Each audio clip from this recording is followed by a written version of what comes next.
ระทงดวงน้อยสองเฮาเคยลอยด้วยกันร่วมอาธิษฐานให้กันจนสิ้นมาลาขอให้รักนั้นจนกว่าฟ้าดินสลายทุกสิ่งที่มันโหดร้ายให้หายลงไปพร้อมนำกันแล้วปีนี้สุดที่อ้างว้างคืนนี้ที่เคยมีนางเคียงข้างน้องสาวนี้น้องลืมแฟนเก่าหักเขาที่เจ้าเคยมีตกมางานปีนี้บ่มีน้องมาหวนเหียงกระท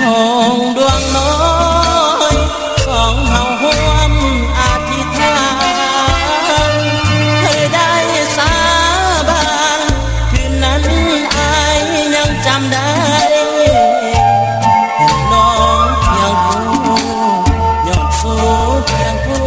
แฟนใหม่อายนี้สุดที่มองไม่โอ้ควันใจน้องมาเด็ด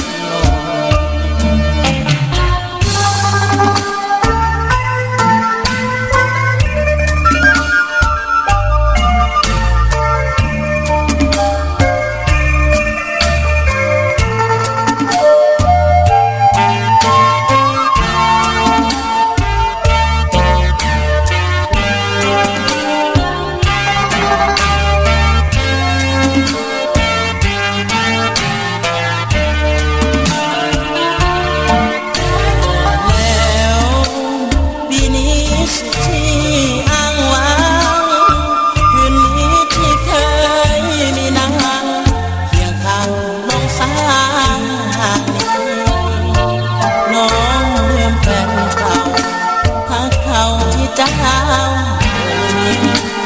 ตกมางานบุญปีนี้บ่มีน้องมาหวนเหียงกระทงดวงน้อยสองเฮาร่วมอธิษฐานให้ได้สาบานคืนนั้นอายยังจำได้น้องยังคง